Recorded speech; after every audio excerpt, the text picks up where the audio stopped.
The air in the hallway felt heavier than usual. As Marissa Thompson stood outside her apartment door, the echo of Mr. Bradford's boots growing loud on the stairs was unmistakable. She knew what was coming. The man was relentless, and today would be no different. He stopped in front of her, his pale face flushed with irritation, eyes narrowing as he took in the sight of her dark skin, an expression of weariness she no longer bothered to hide. She'd seen that look before, the thinly veiled disgust, the barely contained superiority. "You're behind again," he said, his voice cold but edged with something darker. "You know the rules. Pay up or get out." Marissa could feel the weight of his words pressing down on her chest, suffocating the air in her lungs. He'd been trying to evict her family for months, using every excuse he could find. But this was something more. This was power, and it was about to crush her. Her fingers tightened on the doorframe. "We're not going anywhere," she said, her voice steady, despite the storm churning inside her. Mr. Bradford smirked, looking down at the eviction notice in his hand. "You will. Everyone does, sooner or later. It's just the way things are." But as he turned to leave, he didn't notice the figure standing behind him in the shadows, the silhouette of Marissa's husband, Marcus, with a smile creeping onto his lips. His hand rested on a thick envelope, the weight of it heavy with something far more than money. The door slammed open, and everything shifted in that single moment. The knock was sharp and precise, 3 quick raps, then a pause, followed by another. Marissa Thompson had heard it too many times before, each knock a reminder of the ever-present threat that loomed over her family. This wasn't just any knock. This was a sound of someone wielding power, someone who thought they could decide the fate of her home, her life, with a single gesture. Marissa stood in the cramped hallway of their apartment, her fingers still on the edges of the faded wallpaper that had begun to peel in places. The walls felt like they were closing in on her, suffocating the air around her.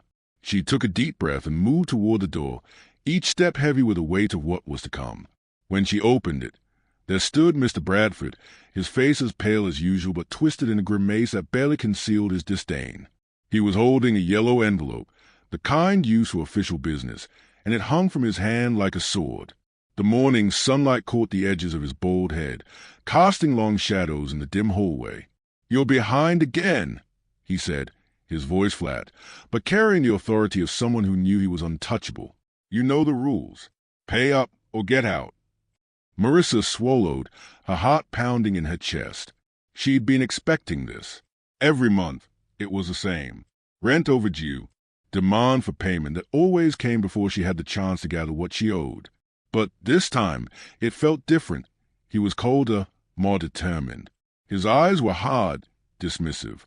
"We're doing our best," Marissa said, her voice measured, but the edge of frustration she'd been holding back for so long seeped through.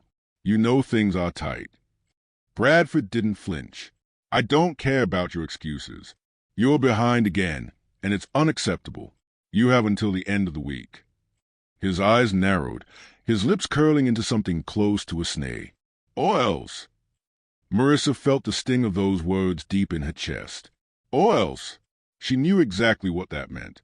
Bradford had been threatening eviction for months, using every petty infraction as a reason to push them out. But this time, it was different.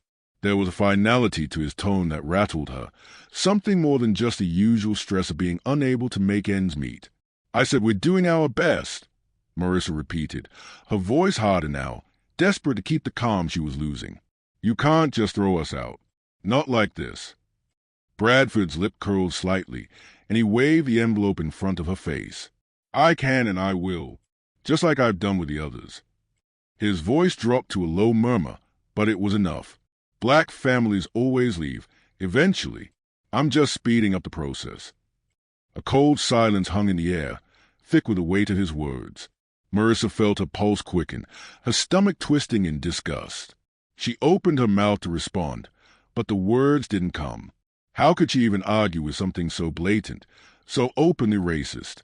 She had no word to counter his hatred, and yet she wasn't ready to give up. Before she could find her voice, a sound from behind her made her freeze. A faint shuffle of feet, followed by the unmistakable creak of floorboards. Marissa turned just in time to see Marcus stepping into the hallway. He was tall and broad, a quiet presence in a world that often tried to drown him out. His expression was unreadable, but there was a subtle tension in the way he held his body, a rigidity that betrayed the calm exterior he usually projected. Bradford glanced at Marcus but didn't seem surprised. "Your wife can't pay her bills, and now you're getting involved." Marcus stepped forward, his eyes locking with Bradford's. The air between them was charged with something raw, something dangerous. He didn't speak immediately, but his silence was enough. Marissa could see the conflict in Marcus's face, the storm brewing behind his eyes. He was a man of few words, but when he did speak, it was always carefully chosen, always measured. But today, it seemed like something had snapped. "Finally," he spoke, his voice low but firm, "we're not going anywhere." Bradford's eyes widened for a brief moment, surprised by the resolve in Marcus's voice. But it didn't take long for the sneer to return. "You think I'll just let you stay here? With no money, no respect for the rules? You're nothing but a nuisance." Marissa could feel the weight of his words, each one sinking into her like a stone, but she stood tall, refusing to let them break her. "We're not your problem," she said, her voice shaking but still strong. "You've made your hatred clear, but it doesn't matter. We're staying, and you can't just push us out." Bradford opened his mouth to retort, but Marcus stepped forward, placing a hand on the doorframe. He looked at Bradford with a gaze that said everything without words. This wasn't over. It couldn't be. Not yet. Bradford's expression faltered for a split second, his mouth snapping shut, but then he shoved the envelope into Marissa's hands. "You'll regret this," he said through clenched teeth. "But fine, keep your little fight. I'll give you until the end of the week." And with that, he turned and stormed down the hallway, his footsteps growing fainter with every step. Marissa stood there, the envelope cold in her hands, her breath coming in shallow gasps. She didn't know how much longer they could hold on like this. The pressure was unbearable. But just as she was about to close the door, Marcus spoke again, his voice low, but this time with something else in it, a glimmer of hope, a plan forming.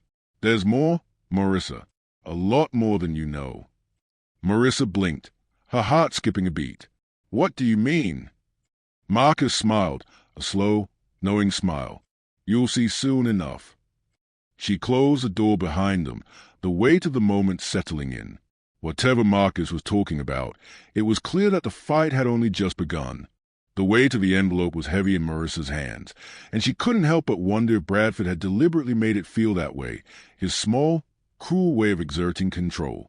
As the door clicked shut behind them, Marissa sank into the nearest chair, rubbing her forehead with her palms. The walls seemed to close in tighter, as if the apartment itself was holding its breath. Marcus stood across the room, watching her. His face, usually a mask of quiet strength, was now tight with something else. He had barely spoken since the encounter with Bradford, and Marissa could sense the storm brewing within him. There was a fight in him that, until now, she hadn't fully realized. He wasn't just angry, he was determined. "What do you mean, there's more?" she asked, her voice barely above a whisper.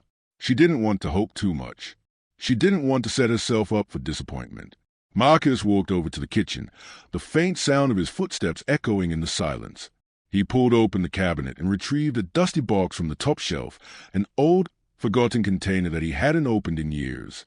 He set it down on the table with a thud.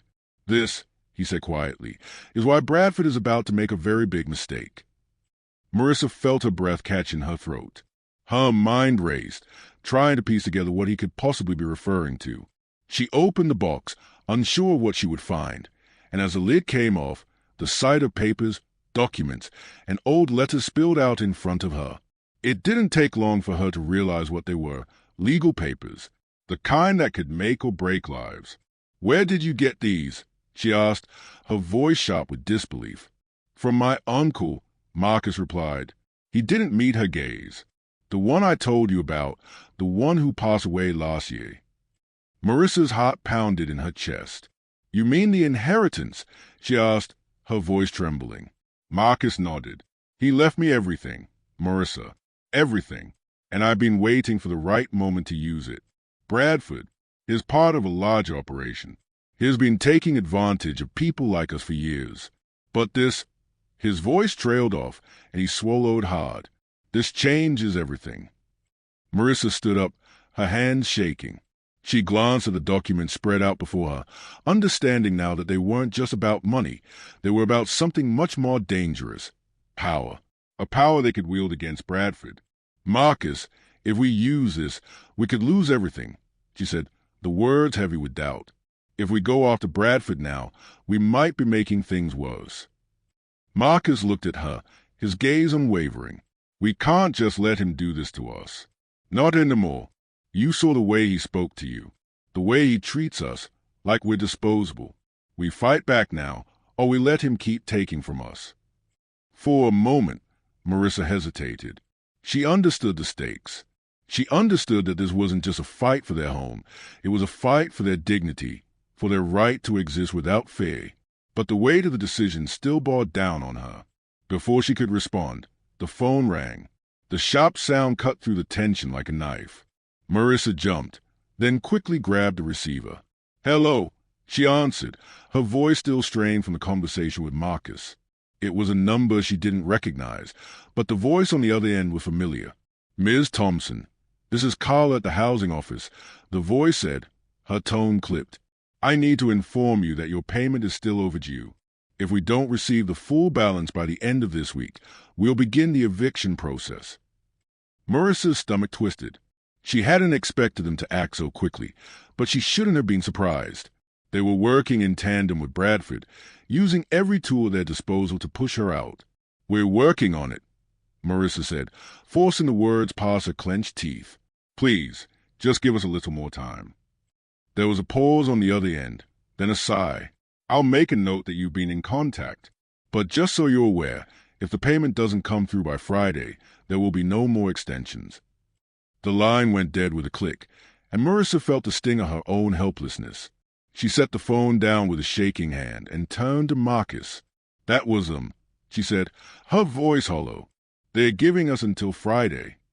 Marcus exhaled, the weight of their situation pressing on him like a physical burden. He looked down at the papers in front of him, then back at her. "We'll make it work," he said, his voice filled with a quiet resolve. "We have to. But we can't just sit back and wait anymore." Marissa didn't know what to say. She wanted to believe in Marcus, wanted to trust that they could find a way out of this mess. But the reality of the situation was closing in on them from all sides. They were trapped, and Bradford was the only one holding the key to their freedom, or their destruction. The next few days were filled with tension. Bradford's threats hung over them like a storm cloud, casting a shadow over every decision they made. Marissa kept checking her phone, hoping for some miracle that would keep them from losing their home. But the calls were never the ones she wanted to hear. By the time Thursday evening arrived, Marissa found herself sitting at the kitchen table, staring at the papers Marcus had laid out. Each one was a reminder of the battle ahead, of the fight they had yet to fully begin. The hours seemed to stretch on forever, and sleep eluded her as a weight of their situation pressed down on her. Marcus had gone out to meet a contact, someone who might be able to help them put their plan into motion. Marissa was left alone with her thoughts, with the fear and uncertainty gnawing at her insides. But as the night wore on, something in her began to shift. She couldn't sit idly by any longer. She couldn't let Bradford, or anyone, decide the fate of her family. It was time to take control. She reached for the phone and dialed the number for the housing office again. This time, there would be no hesitation. The weight of uncertainty pressed down on Marissa's chest as she paced around the apartment, the quiet hum of the refrigerator the only sound accompanying her thoughts. Marcus had left hours ago, and the silence in the apartment felt too heavy to bear. She couldn't help but wonder where things had gone wrong. How had they ended up here, constantly on the verge of losing everything? But then she remembered the box, the one Marcus had pulled down from the top shelf. The dusty, forgotten container filled with documents that could change everything. She had been holding on to the sliver of hope that maybe, just maybe, their fortune, this inheritance, could be the key to keeping their home. But as the hours stretched on, the weight of it all began to sink in. She sat down at the kitchen table, her fingers brushing against the edges of the papers Marcus had left behind. The scent of old leather and musty paper filled the air as she pulled the top folder out and opened it.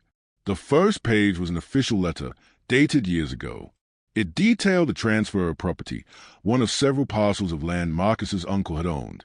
But as he continued flipping through the stack, she began to understand the magnitude of it. This wasn't just about a house or two.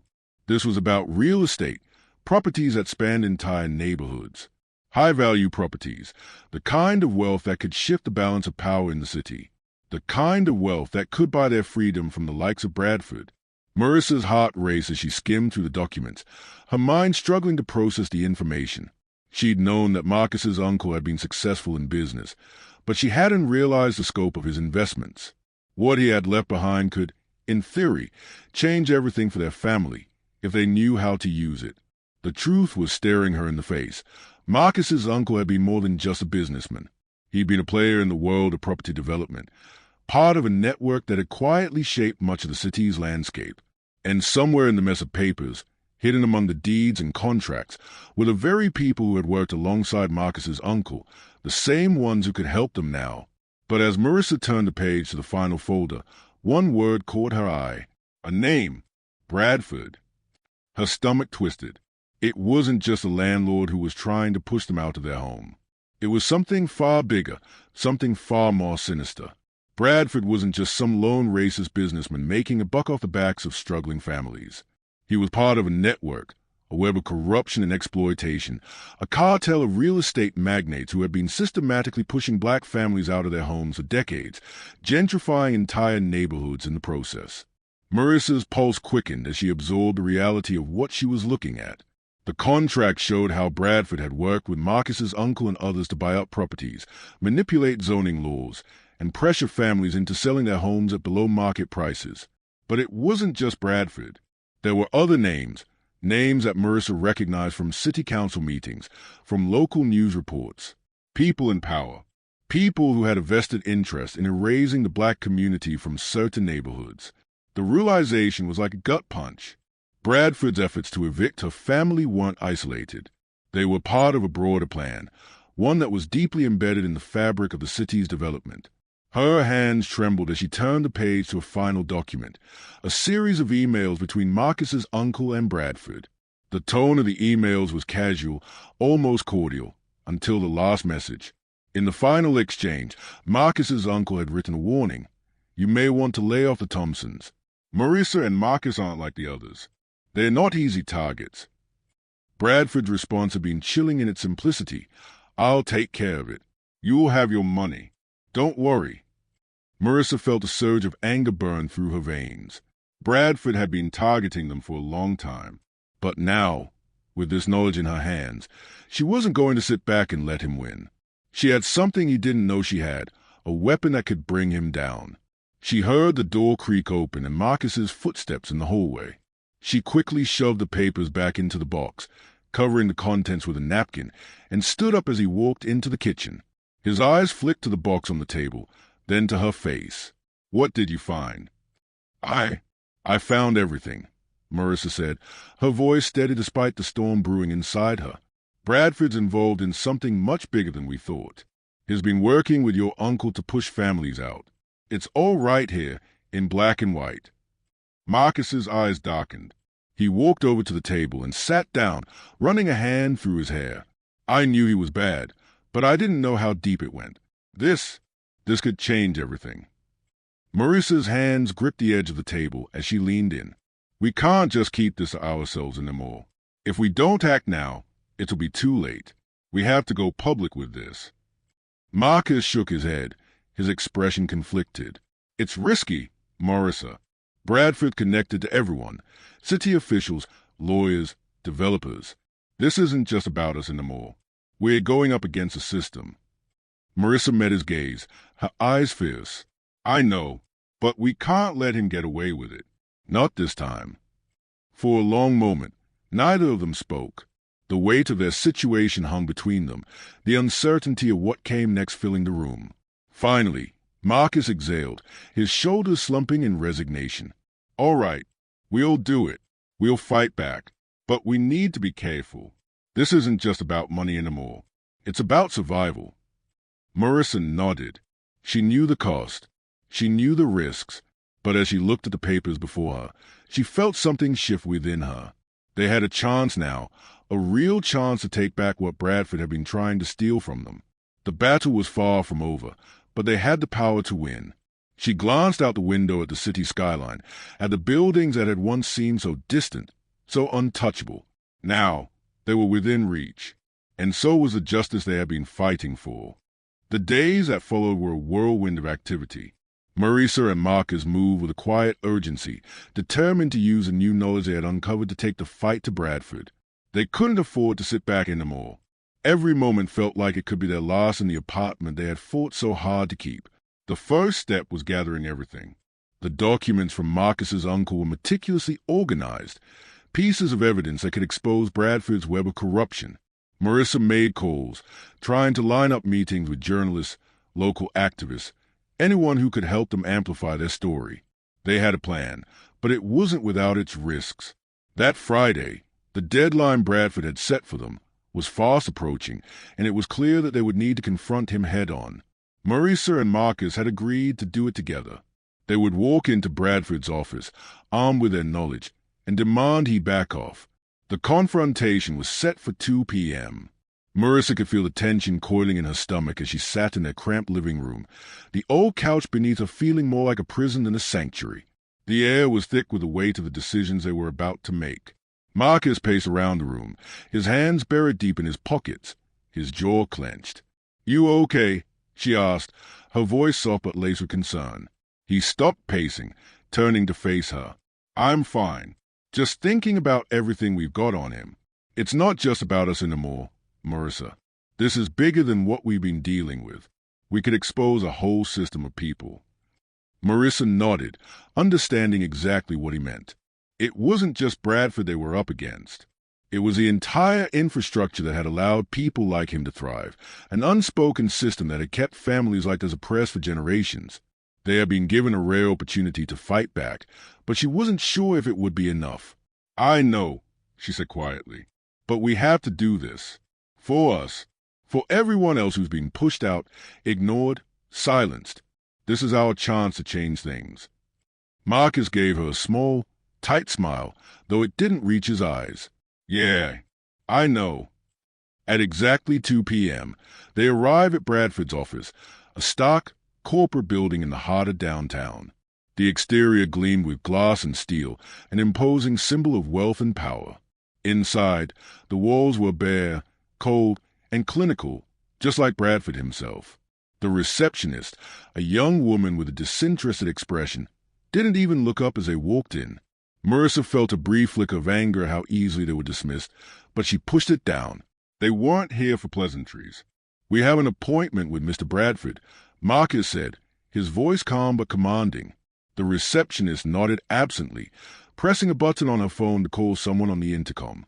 Moments later, she gestured toward a sleek, metal door at the far end of the room. "Go right in." They didn't waste any time. As they walked through the door, Marissa's heart hammered in her chest. There, sitting behind a massive oak desk, was Bradford, his sharp, calculating eyes lifted from his paperwork as they entered, a cold smile curling on his lips. "Ah, the Thompsons," he said, his voice oily, condescending. "I was wondering when you'd show up. I suppose you've come to beg for an extension." Marissa didn't answer right away. Instead, she stepped forward, placing the envelope they had prepared on his desk. Bradford's eyes flickered to the thick stack of papers, but he didn't reach for them just yet. He watched them both closely, a bemused look playing across his face. "You're here to negotiate? I thought you'd already made it clear you can't pay," he said, his words dripping with superiority. "No," Marcus said, his voice steady, unwavering. "We're here to tell you that your time is up." Bradford raised an eyebrow, clearly amused. "Is that so? And what exactly do you think you can do about it?" Marissa's pulse quickened as she stepped forward, matching his gaze. She wasn't afraid anymore. Not of him. Not of anything. Not with the truth in her hands. "We know what you've been doing," she said, her voice calm but sharp. "We know about the properties you've bought and sold, about how you've forced black families out of their homes for your own profit. We know about the collusion between you and city officials. And we know you've been working with Marcus's uncle. So don't pretend you're in the clear." Bradford's eyes narrowed as the room seemed to shrink around them. For a moment, he said nothing, his lips pressed into a thin line, his expression turning hard. You think you can just throw accusations around without consequences? He spat, his face flushing with rage. You think you can stand there and try to bring me down with your little pile of papers? You think anyone will believe you? We don't need anyone to believe us, Marcus said, his voice low and dangerous. We've got the evidence, and we're going public. Bradford's face twisted into a mask of fury, his hands tightening into fists on his desk. He stood up so quickly that the chair slammed against the floor. You're making a mistake. A huge one, he growled. You think the system will let you take me down? You think your little family is going to win against people like me? Marissa felt the sting of his words, but she refused to back down. You've had power for too long. You've used it to hurt people, to destroy families, and you've gotten away with it. But that ends now. Bradford's eyes flickered toward the papers on his desk, and for a brief moment, Marissa saw a flash of fear in his eyes, a flicker of realization that the game had changed. But just as quickly, the mask went back up. You're out of your depth, Bradford hissed. You think you can win this fight? You will regret this, I promise you. Marcus stepped closer, his voice deadly calm. You've already lost. The silence in the room was deafening. Marissa could feel the weight of the moment pressing on her, could feel the power shifting in their favor. Bradford, for all his threats and posturing, was no longer in control. The truth was too powerful. As they turned to leave, Bradford's voice followed them, but it was quieter now, almost desperate. You won't win, he muttered, though there was a tremor in his voice. You'll see. You can't fight a system like this. Marissa didn't respond. She didn't need to. Outside, the cool air hit them like a wave, and for the first time in days, Marissa allowed herself to breathe. They had done it. They had confronted him, and it had felt like something had shifted, not just between them and Bradford, but in the world itself. But as she looked at Marcus, she knew this was only the beginning. The days following their confrontation with Bradford passed in a blur. The immediate relief of standing up to him was quickly overshadowed by the realization of just how much was at stake. They had set the wheels of change into motion, but they didn't know if they could stop the machine from crushing them along the way. Marissa and Marcus had laid bare the corruption within the city, but they had no idea just how deep it ran.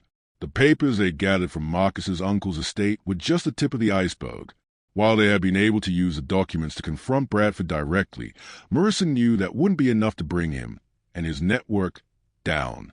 They needed more, much more, and so, with no time to waste, Marcus and Marissa began to dig deeper into the system that Bradford was part of. They spent hours combing through old news articles, public records, and city council minutes. The more they uncovered, the more they realized how connected Bradford was to people who controlled the city's housing policies, zoning laws, and real estate development projects. It was a network of power and privilege that reached into every corner of the city's governance, an intricate web that had been carefully spun to keep people like them out. Marissa stood at the kitchen table one evening, surrounded by piles of papers, her eyes scanning the documents with growing disbelief. She had no idea it was this bad. She had known that Bradford was ruthless, but the extent of his influence was staggering. From city council members to real estate developers, lawyers, and even police officers, he had them all in his pocket. This is bigger than I thought, Marissa murmured, her fingers trembling as she ran them over a list of contributors to Bradford's campaign fund. The names were familiar, well-known politicians, wealthy donors, even judges who had been complicit in approving evictions and foreclosures. Marcus, sitting across from her, leaned forward and glanced at the page. It's a network of corruption. It's not just Bradford. He's a small part of something much bigger. These people are all in on it. Marissa sighed, sinking back into her chair. We have to expose them, Marcus. All of them. Marcus's jaw tightened. We will, but we need the right leverage. Something that'll make them sweat. Their eyes met, a silent agreement passing between them. They knew what they had to do, but it wouldn't be easy. They needed more evidence, something irrefutable, and they needed to get it without alerting Bradford or his cronies. Over the next few days, they shifted their focus. Instead of confronting Bradford head-on, they decided to go after the people who enabled him, the politicians, the judges, the developers. But getting access to these individuals, to the deeper levels of corruption, would require patience, subtlety, and allies they hadn't yet made. The plan was simple: use their position as tenants to gather information. There were loopholes in the system, gaps in the way properties were managed, and internal memos that would shed light on the illegal deals being made behind closed doors.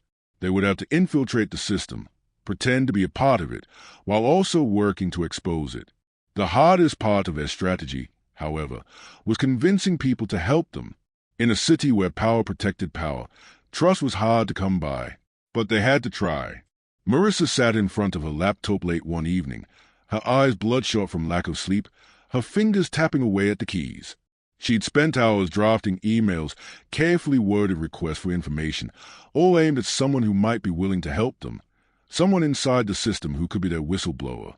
After sending the email, Marissa leaned back in her chair, her heart pounding.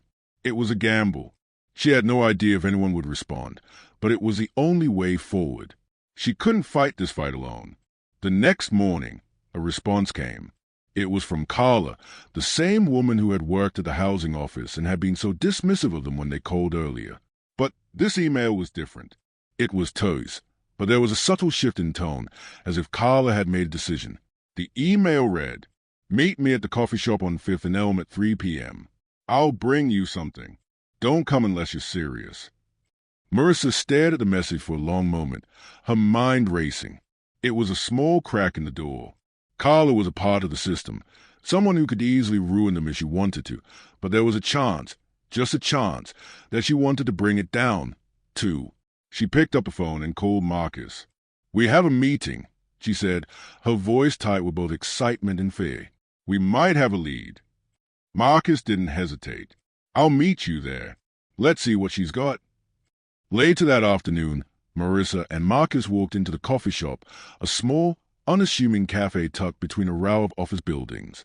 The place was quiet, with only a handful of customers nursing their lattes. Carla was sitting in the corner, her back to the wall, her eyes scanning the room nervously. When she saw them, she gestured for them to sit. Marissa and Marcus took the seat across from her, their eyes never leaving her face. "What's this about?" Marissa asked, her voice low. Carla's eyes flickered with something like guilt before she quickly glanced around the room. "I don't have much time," she said, her voice barely above a whisper. "But I know what Bradford's been doing. I've seen the records. I've heard the conversations. He's been working with the mayor's office to push through policies that will clear out entire neighborhoods, starting with yours. It's all part of a bigger plan to redevelop and gentrify the area." Marissa's heart raced, but she didn't interrupt. She knew Carla wasn't done. "He's been using city funds for personal gains," Carla continued. "He's also bribed officials to manipulate the eviction process. There are court cases being rigged, tenants being forced out for no reason, and all of it is covered up with falsified paperwork." Marcus leaned forward. "How do you know this?" Carla looked over her shoulder again, then lowered her voice even further. "I used to work for the housing department. I was part of the team that handled some of the files Bradford used to forge documents. I've been trying to gather evidence, but it's hard. People like him don't go down easily." She slid a small folder across the table to Marissa, her hands shaking. "This is everything I could get my hands on. Names, documents, evidence of the bribes, everything you need to go after him. But you have to be careful. He's dangerous. He's watching everyone." Marissa took the folder carefully, feeling the weight of the information inside it. This was it, the piece they'd been missing. But Carla was right. This was dangerous. They were playing with fire, and there was no turning back now. "Thank you," Marissa said quietly, feeling a sense of gratitude and wariness. "We'll use this." Carla nodded, her eyes filled with a mixture of fear and resolve. "I hope you know what you're doing. If you expose this, they won't stop coming after you." With that, she stood up abruptly, casting one last glance over her shoulder before disappearing into crowd. Marissa and Marcus were left with a folder, their next move clear but fraught with peril. The web of corruption was finally unraveling, but as it did, the danger of what lay ahead became more real than ever. The folder that Carla had handed them was heavier than Marissa had expected, both literally and figuratively. As they walked back to the apartment, Her fingers gripped the edges tightly, as if by holding on to it, she could somehow keep the whirlwind of danger at bay. But the truth was, there was no avoiding what was coming. This was the moment when everything would either change or come crashing down around them. The documents inside the folder were like a roadmap to the heart of the corruption that had poisoned the city's housing system. There were emails, forged documents, receipts, and notes, each one carefully placed to expose the illegal activities Bradford had been involved in. But there was something else, too, something even more dangerous. Carla had included a list of people who were involved with Bradford, people who would do anything to protect their own interests. Marissa sat at the kitchen table, the folder in front of her, as Marcus stood by the window, staring out at the city below.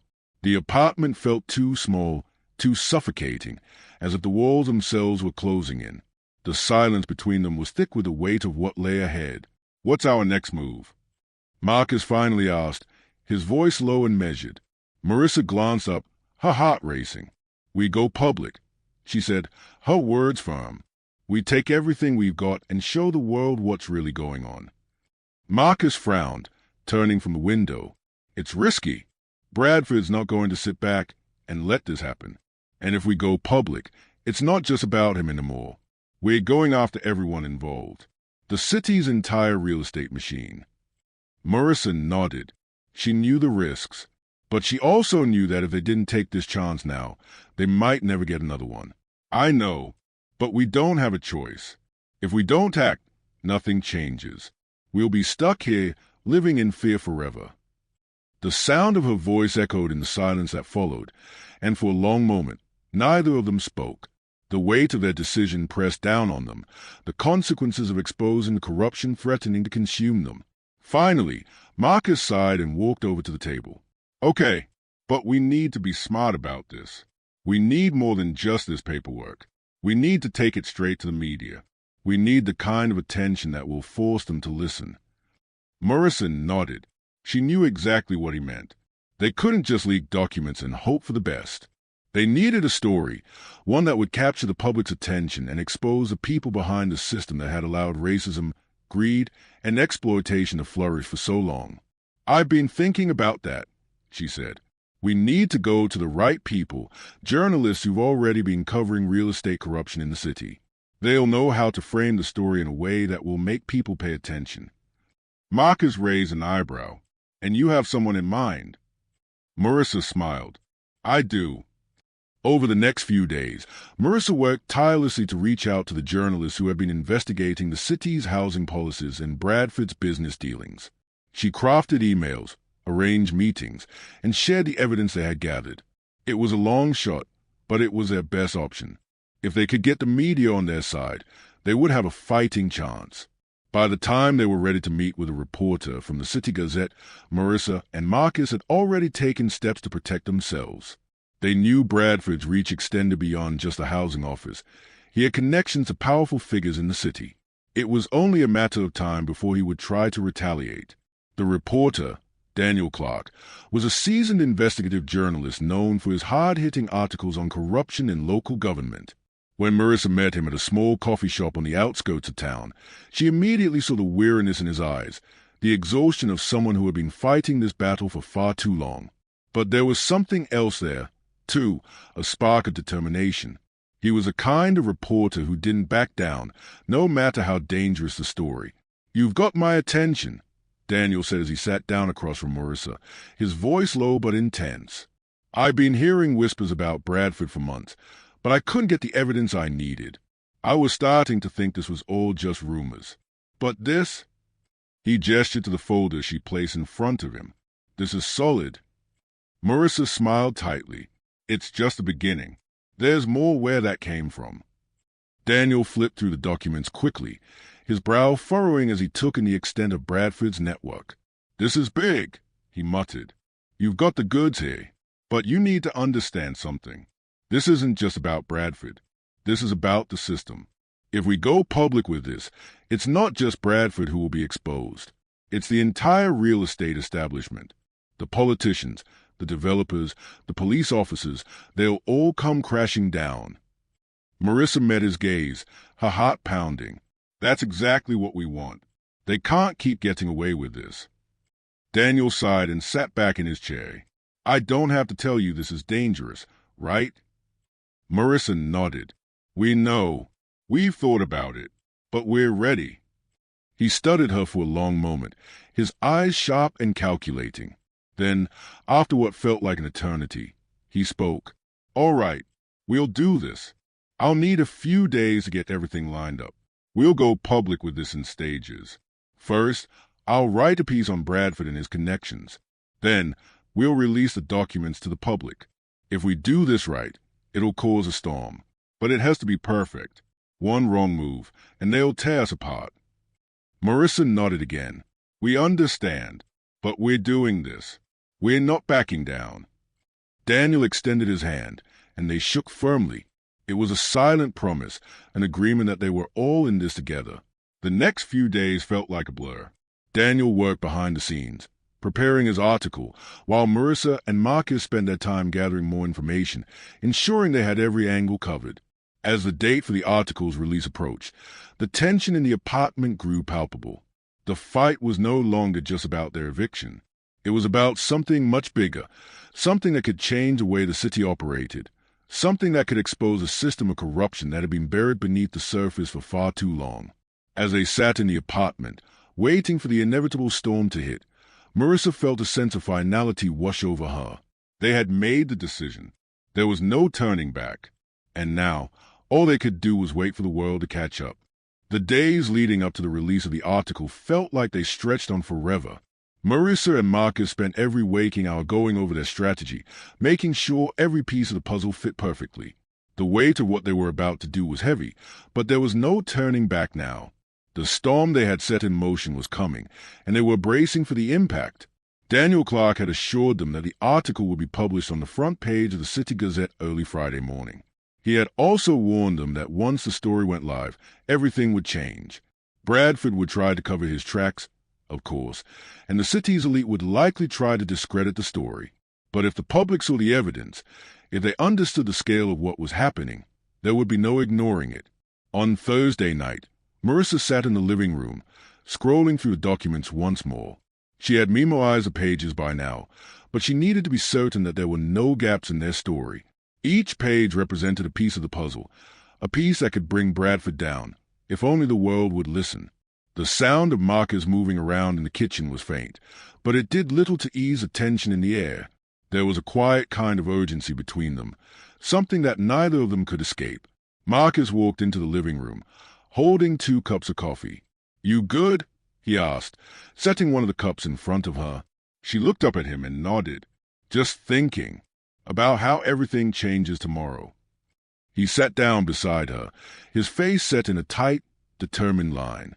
It will, but we've done everything we can. We're as ready as we're going to be. Marissa didn't answer right away. Her mind kept drifting back to the morning she had opened that envelope from Marcus's uncle's estate, the moment she had realized that Bradford wasn't just some malicious landlord. He was part of something bigger, something deeply ingrained in the city's power structure. There was a system in place, one that operated under the radar, one that profited off the pain of families like Hayes. She took a deep breath, pushing aside the wave of dread that crept over her. I keep thinking about what we're really up against, she said quietly. It's not just Bradford. It's the whole system, the corrupt officials, the developers, the police who look the other way. All of them. It's so much bigger than us. Marcus reached out and took her hand, his grip firm and reassuring. We can't do it all at once, but we start with Bradford. We take him down, and the rest will follow. This isn't just about us anymore. It's about everyone who's been forced out, silenced, pushed to the margins. You're not fighting alone, Marissa. We're in this together. The conviction in his voice settled something deep inside her. She had been carrying so much of the burden, trying to make sure everything was perfect. But in that moment, she realized that it was no longer just about getting it right. It was about standing firm in the face of everything that had been done to them, to their community. Tomorrow, we go public, Marissa said, her voice steady. Tomorrow, we fight. The next morning, the world shifted. At 7 a.m., the article hit the front page of the City Gazette. The headline screamed, bold and undeniable. Landlord corruption exposed. Bradford's network of real estate fraud and evictions targeting black families. The first wave of reactions came quickly. Social media exploded with outrage. People who had lived in the neighborhoods affected by Bradford's gentrification efforts began to speak out, sharing their stories of being evicted with little notice, of being forced into homes they couldn't afford, or of losing family businesses and generational properties. The hashtag #ExposeBradford began trending within hours, and local activists rallied around the story, calling for justice. But as the story spread, so did the backlash. Bradford's legal team released a statement denouncing the article as baseless and defamatory, accusing the City Gazette of misrepresenting facts and orchestrating a smear campaign. They even went so far as to claim that Marcus's uncle had been involved in questionable business dealings as a way to discredit the family's connection to the evidence they had provided. The public outcry was fierce, but the legal threats were also real. Bradford's influence stretched far beyond the city's real estate sector. His connections to high-powered figures meant that the fight wasn't going to be as simple as taking down one man. Marissa and Marcus sat in the apartment, glued to their phones as the comments and news coverage flooded in. But their moment of triumph was quickly overshadowed by the storm that was beginning to build. "I don't know if this is a victory or a fight for survival," Marcus said, his voice strained. Marissa looked at him, a deep sense of resolve in her eyes. "It's both. But this is just the beginning. They'll try to discredit us. They'll try to bury the truth. But we have the evidence. We have the people. We can't back down." But the pressure was mounting. By the afternoon, Bradford had filed a lawsuit against the newspaper, accusing them of slander. At the same time, Marissa and Marcus's personal lives began to feel the ripple effects. Their phone lines were flooded with threats, both veiled and direct, warning them to stop their campaign before it was too late. It wasn't just Bradford who was coming after them now. It was a machine, an entire network of people with far more power than they had ever imagined. Marissa spent hours on the phone with Daniel Clark, who had been working tirelessly to keep the story in the public eye. "This is going to get messy," Daniel said, his voice grim. "Bradford's got deep pockets and a lot of connections. But we can't let him intimidate us. We need to keep pushing." Marissa nodded. "We will. We can't back down." But even as they spoke, she could feel the weight of the danger pressing in around them. Bradford wasn't just going to let this go. He had the resources to destroy them, and he would do anything to protect his empire. The next move was his. But what they did next, how they responded, would determine whether or not they would survive. As the evening drew to a close, Marissa and Marcus stood in the apartment, staring out the window at the city below. The skyline, once a distant dream, now seemed so close, so tangible. And yet, the shadow of what they had set in motion loomed large over them. "We've started something," Marcus said, his voice heavy with both the weight of what they'd done and the uncertainty of what was to come. "But it's not just about taking down Bradford. It's about the truth. And we're not stopping until everyone knows it." Marissa didn't answer right away. She didn't need to. The path ahead was unclear, and the battle would only get harder. But she knew one thing for sure. They had no choice but to keep fighting. They had already given everything to this cause. There was no turning back now. The city was in chaos. By the time the second wave of press releases had gone out, Marissa and Marcus could feel the full weight of the battle they had started. Bradford's team had launched a counteroffensive, not just legally but with sheer force, using their influence to turn public opinion. Bradford himself had given several interviews, casting himself as a misunderstood businessman who were being targeted by radicals for no good reason. The more he spoke, the more he painted himself as a victim of a smear campaign, and the public, many of whom had never heard of the Thompsons or Bradford corruption, began to turn. The media was flooded with misleading stories. The Thompsons were portrayed as opportunists looking to cash in on the death of Marcus's uncle. They were accused of fabricating the documents. Bradford's legal team even put out a statement insinuating that Marcus had been complicit in the same schemes his uncle had been involved in, attempting to shift the blame and distract from the damning evidence. It was a brutal game of psychological warfare. Every time the Thompsons gained ground, Bradford's machine would push back harder. But Marissa wasn't going to let them win. She couldn't. She had seen how the system had worked for years, how families like hers had been pushed to the margins, their lives uprooted to make room for the rich. They couldn't back down now. They had to finish what they started, no matter the cost. Marissa had spent the night making calls to local activists, community leaders, anyone who could help rally public support. Meanwhile, Marcus had been in contact with a local chapter of the ACLU, trying to get legal help. But the pressure was mounting from all sides. Even some of the tenants who had once supported them began to waver. Bradford's influence was pervasive, and it wasn't just confined to the high-rise buildings and boardrooms. He had friends in every corner of the city, and now he was using them. Then the call came. Daniel Clark had been working tirelessly, coordinating with other media outlets and gathering information. He called Marissa early in the morning, his voice urgent. "I've got something," Daniel said, his words clipped. "It's not over. Bradford made a big mistake. One of his associates, someone who's been helping him cover his tracks, reached out to me. She wants to talk. She's ready to turn on him." Marissa's heart skipped a beat. "Who?" "A former associate. She used to work in his finance department. She's got access to all the financial records that would prove Bradford's involvement in the illegal deals, and she wants to give us the smoking gun." Marissa's breath caught in her throat. "We have to meet her." "Where?" "She wants to meet at the old warehouse on 7th and Maple. She said it's a neutral location. I don't trust her, Marissa, but she's got something we need." Marissa felt a shiver run down her spine. The urgency in Daniel's voice made her doubt whether this was a trap. But they had no choice. They had to take the risk. Bradford was getting desperate, and if they could expose him once and for all, they might be able to stop him for good. At 3 p.m., they met Daniel at the warehouse. The place was dark, abandoned, with only the faintest traces of sunlight filtering through the grime-covered windows.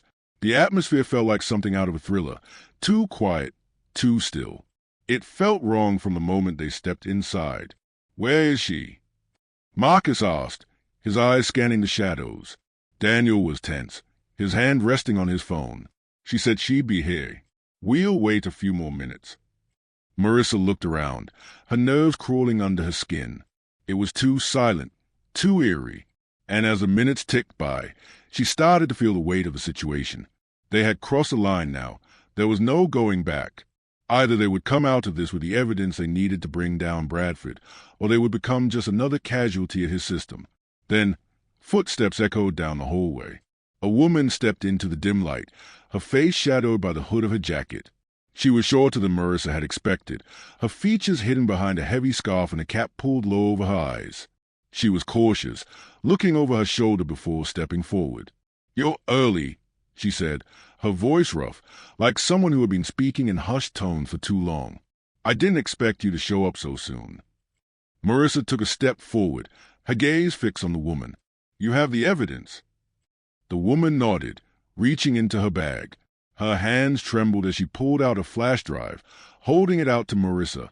"Everything you need is on here. Every transaction, every email, every payoff. It's all in there. Bradford's empire is built on lies, and I can prove it." Marissa took the flash drive with shaking hands. She felt the weight of it, the enormity of what it represented. This was it. This was the moment they had been waiting for. With this, they could expose Bradford once and for all. "You've done the right thing," Daniel said, his voice low but filled with gratitude. The woman's eyes flicked to him. "I'm not doing this for you. I'm doing it for the people you're hurting. For the families who've lost everything because of people like him." She paused, taking a deep breath. "But you have to be careful. Bradford's not the only one watching. There are people who would do anything to stop this." Just then, the sound of a car door slamming echoed through the warehouse, followed by the sound of boots on gravel. Marissa's heart dropped. "Get down!" Daniel hissed. The woman froze, her eyes wide. "They're here already. They must have been tailing me. I told you this was a bad idea." Without warning, the doors to the warehouse flew open, and men in dark suits stormed inside. Bradford's goons. The woman darted toward the shadows, disappearing into the darkness of the warehouse, but not before a man grabbed her arm. She screamed and struggled, but the goon threw her to the floor with force. Marissa felt her heart slam against her ribs as Marcus moved to protect her, but Daniel held him back. "Stay low. Stay out of sight. We need to get out of here. Fast." The goons were moving quickly, scanning the warehouse for anyone else. Marissa could barely breathe, her thoughts racing. They had the evidence. They had the smoking gun. But now they were cornered in the very place they thought would save them. Then, just as quickly as they had arrived, the men turned and left, dragging the woman out by force. The door slammed behind them, leaving a deafening silence in the aftermath. Marissa felt her pulse pounding in her ears. What do we do now? Daniel looked at her with grim determination. Now, we take this to the press. We can't wait any longer. Bradford will try to destroy us, but with this, we'll have the last word. Marissa nodded, her mind already racing. The fight was far from over, but now they had the proof, and they were going to make sure the world knew it. The following days felt like they had been turned upside down. The moment they left the warehouse, Daniel, Marissa, and Marcus knew they had crossed a line. There was no turning back now. The flash drive in Marissa's hand was a silent reminder of just how dangerous their fight had become. Bradford had been swift in his retaliation, sending his goon to intercept the whistleblower, someone who had trusted them enough to risk her life. The idea of what might happen to her now gnawed at Marissa, but there was no time to mourn the immediate losses. They had to push forward. The first thing they did was get the flash drive into safe hands. They made sure it was backed up on multiple secure platforms and encrypted it with layers of security. Daniel worked through the night, getting in touch with the editors of several independent news outlets, reporters who had been waiting for a breakthrough in the story. By midday the following Monday, the story broke, this time with undeniable evidence. Uncovered, Bradford's gentrification empire built on lies, corruption, and racism. The front page of the City Gazette was a bombshell. The story detailed Bradford's operations with vivid accounts from victims, corroborated by the financial records that the whistleblower had provided.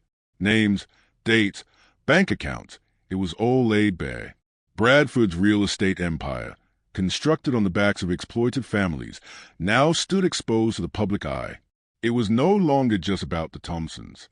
The article revealed the scale of Bradford's scheme, how he had used city funds to buy properties below market value, manipulated eviction laws, and funneled bribes to city officials to push black families out of their homes.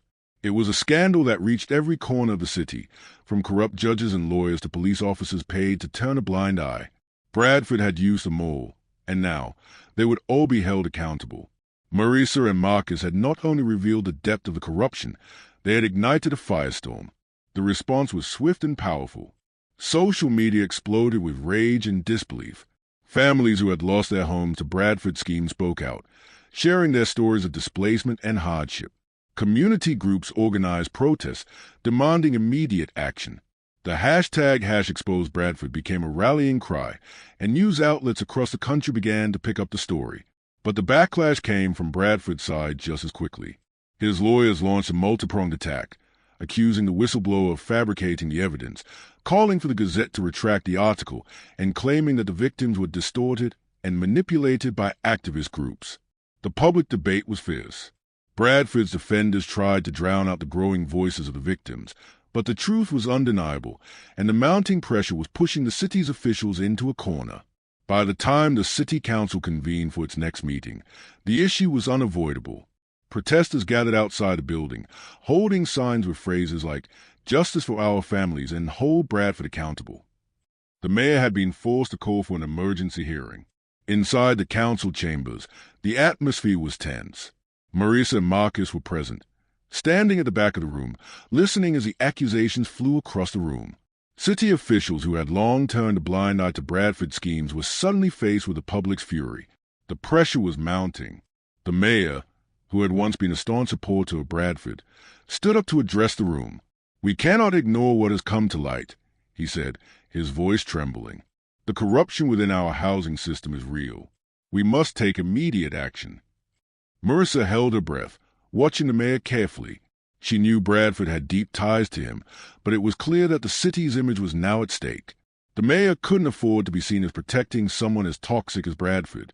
But then, as if on cue, a familiar voice cut through the room. "I want to speak."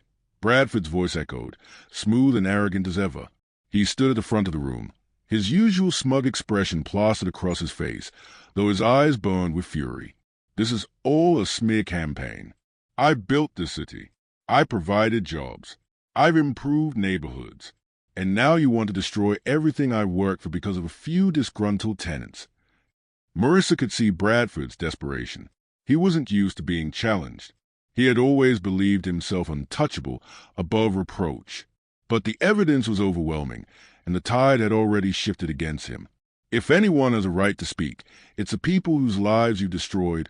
Marissa's voice rang out, clear and unflinching. She stepped forward, her eyes locked on Bradford, and then on the mayor. You've robbed families of their homes. You manipulated the system to line your pockets while driving people out of their own communities. How dare you stand there and pretend to be the victim? The room fell silent, every eye trained on her. Marissa's heart pounded, but her words cut through the tension like a knife. She wasn't speaking just for herself anymore. She was speaking for every family Bradford had hurt. I don't care how much money you have or how many people you control, Marissa continued. This ends now. You're going to answer for what you've done. Bradford's face twisted with anger. He opened his mouth to respond, but before he could speak, a voice from the back of the room interrupted. We have the evidence. Daniel Clark, the reporter, spoke up, stepping forward and holding up a series of documents. The room went dead silent as he revealed copies of the financial records that had been leaked, the same records that had exposed Bradford's entire operation. These documents were obtained from multiple credible sources. Bradford's empire corruption has been laid bare, and it's time for him to face justice. Bradford's jaw clenched, his lips curling into a snarl. The once confident man who had strutted through the halls of power was now backed into a corner, and he knew it. His empire, built on lies, was crumbling. The mayor, who had been trying to remain neutral, finally spoke, his voice laced with unease. Bradford, you need to step down. Effective immediately. It was over. Bradford's downfall came quickly after that. He was removed from his position, arrested for his role in the corruption, and stripped of his properties. The city council worked to pass new housing laws, focus on protecting vulnerable communities, and making sure the kind of exploitation Bradford had perpetrated could never happen again. It wasn't perfect, but it was a start. Marissa and Marcus had won, but it was bittersweet. The fight had taken everything from them, including their sense of peace. They had achieved something monumental, but they had also lost something along the way. They had lived in constant fear, constantly under threat, for so long that they didn't know how to begin rebuilding their lives. But they were together, and that was all that mattered now. Weeks passed, and the Thompsons began to find their footing again. They were finally able to pay off their debts, move into a safer, more secure apartment, and start thinking about the future. They had won their fight, and in doing so, they had changed the city. As Marissa sat in their new living room, looking out at the skyline, she realized that while this chapter was over, their story was just beginning.